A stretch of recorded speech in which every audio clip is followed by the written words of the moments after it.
Hello दोस्तों, तो आप सभी का स्वागत है हमारे यूट्यूब चैनल बड़ा कैरियर पर। तो आज हम लोग पढ़ेंगे क्लास 10th का ज्योग्राफी का लेक्चर नंबर 3 है और इसमें हम लोग जानेंगे स्वामित्व के आधार पर संसाधन के प्रकार। इससे पहले हम लोग क्या पढ़े? संसाधन किसके आधार पर? कुछ नहीं पता है, बाकल यही हो तो पता क्या रहेगा। तो संसाधन हम लोग पढ़े जैव प्रकृति के आधार पर। कितने प्रकार के? जैव एवं अजैव संसाधन। इसके बाद क्या पढ़े हम लोग? किसके आधार पर? उपयोगिता के आधार पर संसाधन पढ़े। कितने प्रकार के? दो तो ही गया था जी। उपयोगिता अब न पढ़ना है। चलिए एक बार हम लोग पीछे का चीज को रिवाइज कर लेते हैं ना। ये सब तो हो गया था जी। तो संसाधन के प्रकार, उत्पत्ति के आधार पर संसाधन कितने प्रकार का हुआ? दो प्रकार के, जैव और अजैव। उपयोगिता के आधार पर दो प्रकार के, नवीकरणीय और स्वामित्व के आधार पर चार प्रकार के होता है, व्यक्तिगत संसाधन, सामुदायिक संसाधन, राष्ट्रीय संसाधन और अंतरराष्ट्रीय संसाधन। यही पढ़े हैं ना। इसमें व्यक्तिगत संसाधन यानी वैसे संसाधन जिस पर अधिकार किसी एक व्यक्ति का हो, जैसे अपर्णा का बैग पर उसी का अधिकार है, इसलिए वो क्या हो गया? बैग उसका व्यक्तिगत संसाधन हो गया। क्या हो गया? व्यक्तिगत संसाधन हो गया। दूसरा हमारा क्या है? स्वाति कि सामुदायिक संसाधन। सामुदायिक संसाधन जिस पर सभी समूहों का अधिकार है, जैसे सोनाली के चश्मा पर अधिकार, अंजलि का भी उस पर अधिकार है। भी लगा लेते कभी कभी कि तुम्हारा अलग चश्मा है जी, तुम्हारा अलग है ना। तो सामुदायिक संसाधन जैसे क्या हो गया? सड़क हो गया, रेल मार्ग हो गया, सरकारी विद्यालय हो गया, अस्पताल हो गया, ये सब क्या हो जाएगा? सामुदायिक संसाधन। क्या होगा? राष्ट्रीय संसाधन क्या कहता है? तो जो किसी देश के सीमा रेखा के अंदर जितने भी पाए जाते हैं संसाधन, वो सब क्या होगा? राष्ट्रीय संसाधन। या फिर आप ऐसे समझ सकते हैं कि अगर हमारा ये देश है तो ये देश का एक बाउंड्री लाइन है। क्या है ये? मतलब इसके अंदर ही भारत का सीमा क्षेत्र आता है। अब इससे 200 किलोमीटर तक, कितना किलोमीटर तक? 200 किलोमीटर तक का ये जो क्षेत्र है बाउंड्री लाइन से, इसके बीच जितने भी संसाधन पाए जाएंगे, इन सभी संसाधन को ही कहा जाएगा राष्ट्रीय संसाधन। क्या जाएगा? और इस क्षेत्र को क्या कहा जाता है? अपवर्जक क्षेत्र। क्या कहा जाता है? समझ में आया जी? अब ये देखो, ये तो 200 किलोमीटर हो गया इस सीमा रेखा से। अब इसके बाद जो संसाधन मान लो कि यहाँ पे मौजूद है, तो इस संसाधन को हम लोग क्या कहेंगे? अंतरराष्ट्रीय संसाधन। क्या कहेंगे? अंतरराष्ट्रीय संसाधन यानी वैसा संसाधन जो क्या हो? अंतरराष्ट्रीय सीमा रेखा के अंदर हो, उसको हम क्या कहेंगे? कहने का मतलब हो गया कि राष्ट्रीय संसाधन के बाद जो बच गया संसाधन, वो क्या कहलाएगा? और इस पर नियंत्रण किसी अंतरराष्ट्रीय संस्था द्वारा किया जाता है। ठीक है, तो हम लोग इतना पढ़ लिए थे। अब हम लोग पढ़ेंगे किसके आधार पर? विकास की स्थिति के आधार पर। कितने प्रकार के होते हैं?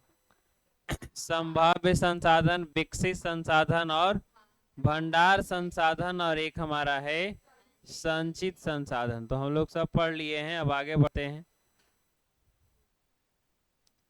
तो हम लोग को पढ़ना है विकास के स्तर पर भी संसाधन को कितने भाग में बांटा गया है?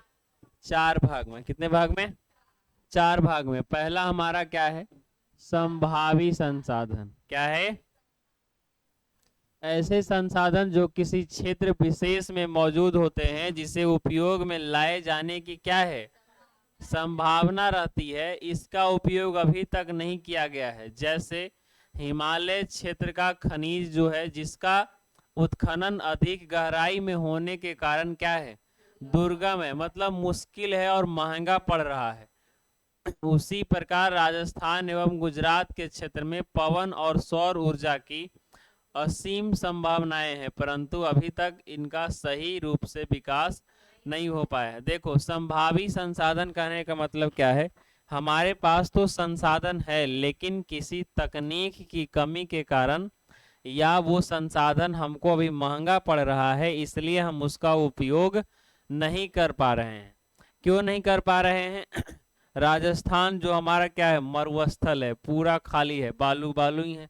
उधर हम चाहे तो सौर प्लेट लगा करके बिजली उत्पादन कर सकते हैं, वहाँ कुछ नहीं होता है। कुछ नहीं मतलब आलू प्याज भी नहीं, कुछ नहीं वो क्या है, मरुस्थल है, तो उस क्षेत्र ऐसे ही सालों खाली रहता है।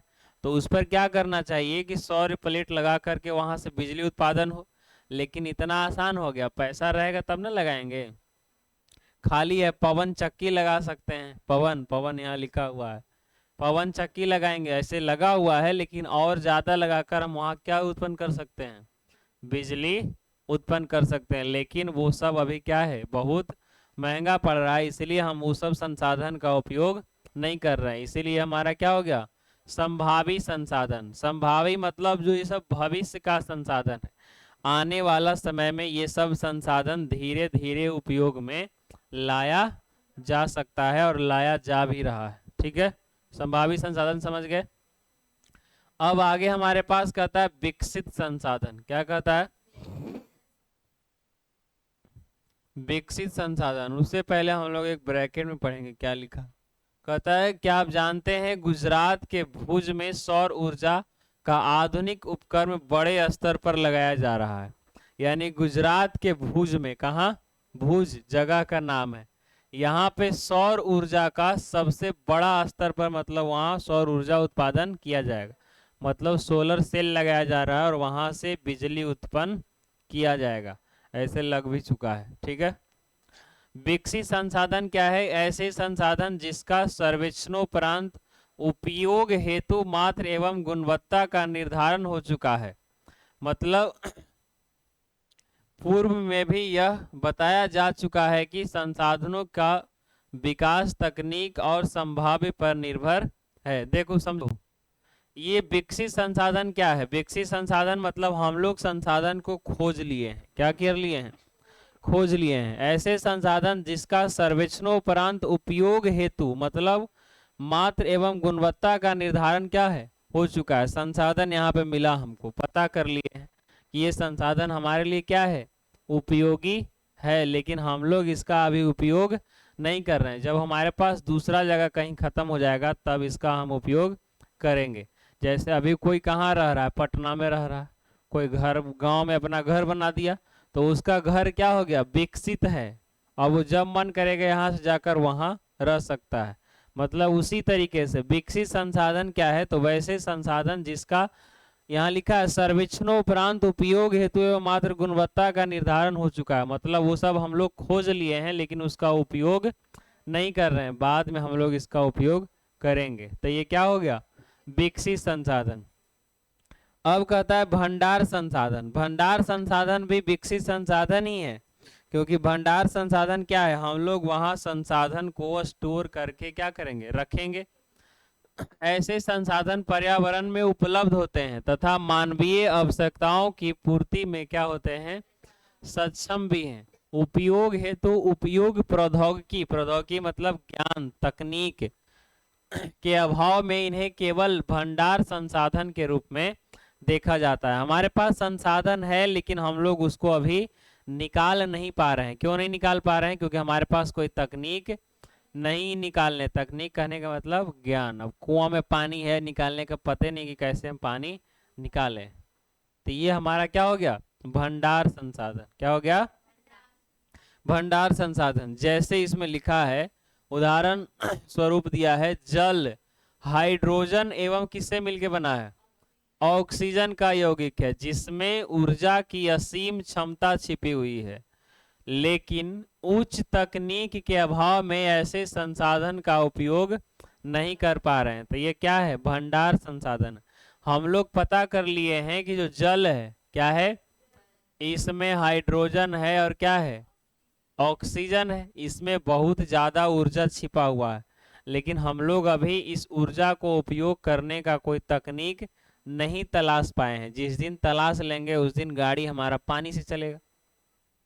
अरे गाड़ी हमारा आज क्या चलता है, पेट्रोल डीजल यही सब चलता है ना। लेकिन अभी ज्यादातर शहरों में क्या है, सीएनजी लाया जा रहा है ताकि वायु प्रदूषण क्या हो, कम हो। उसी तरीके से जिस दिन हम लोग ये ऊर्जा को उपयोग करना सीख जाएंगे उस दिन हमारे सभी गाड़ियां किससे चलेगी, पानी से चलेगी। जैसे आज पेट्रोल डीजल सीएनजी ये सब चल रही है ना, उसी तरीके से। तो ये संसाधन क्या होगा, भंडार संसाधन। अब कहता है संचित कोष संसाधन। क्या कहता है, वास्तव में ऐसे संसाधन भंडार संसाधन के ही क्या है, अंश है। मतलब ये भी हमारे भंडार संसाधन के अंतर्गत ही आता है, जिसमें उपलब्ध तकनीक के आधार पर प्रयोग में लाया जा सकता है। इनका मतलब इनका तत्काल उपयोग प्रारंभ में नहीं हुआ है, मतलब इसका हम लोग उपयोग नहीं कर रहे हैं। यह भविष्य की पूंजी है। नदी जल भविष्य में जल विद्युत उत्पन्न करने में क्या है, उपयुक्त हो सकते हैं। वर्तमान में इसका उपयोग अत्यंत ही सीमित है। ऐसे संसाधन वन में या बांधों में जल के रूप में क्या होता है, संचित होता है। मतलब बहुत सारा संसाधन है जिसका हम लोग अभी उपयोग नहीं कर रहे हैं, लेकिन वो हमारे पास संसाधन के रूप में मौजूद है। जैसे अभी कुछ ही नदी है जिस पर हम लोग बांध बांध करके क्या उत्पन्न करते हैं, बिजली उत्पन्न करते हैं। यहाँ पानी कुछ सीमित एरिया से छोड़ा जाता है, नीचे क्या लगा होगा, टरबाइन, और ये टरबाइन के घूमने से ही क्या निकलता है, बिजली निकलता है। लेकिन हम लोग इसका भी उपयोग सीमित रूप में ही कर रहे हैं। लेकिन हमारे पास तकनीक है ना कि हम पानी, इससे हम क्या उत्पन्न कर सकते हैं, बिजली। इसलिए आने वाला समय में और अधिक मात्रा में बांध, अलग अलग नदी पर बांध बांध कर हम जल विद्युत का उत्पादन कर सकते हैं। उसी तरीके से पवन ऊर्जा है।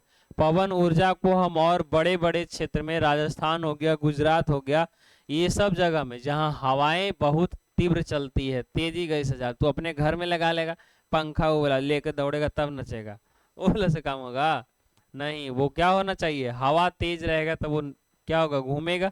जितना तेज घूमेगा उतना हमको क्या मिलेगा, बिजली मिलेगा। तो कहाँ घूमेगा, जहाँ पे जगह खाली होगा। बिहार घनत्व की दृष्टि, यहाँ जनसंख्या घनत्व क्या है, बहुत ज्यादा है। यहाँ जनसंख्या ज्यादा होने के कारण खाली स्पेस नहीं है कि तुम क्या लगा पाओ, पवन ऊर्जा लगा पाओ। ये सब जगह नहीं बचा है। इसीलिए राजस्थान जो है मरुस्थली भाग है, वहाँ क्या होता है, ज्यादा जगह खाली है। गुजरात है, ये सब क्या है, समुद्र के इलाका उधर है, तो ये सब के पास जगह खाली है, इसलिए वहां पवन ऊर्जा को लगाकर बिजली उत्पन्न किया जा सकता है। तो ये हमारा हो गया संचित कोष संसाधन। तो अब हम लोग नेक्स्ट वीडियो में बात करेंगे संसाधन का नियोजन। चाहे इसी में बात कर लेते हैं, ज्यादा लंबा हो जाएगा।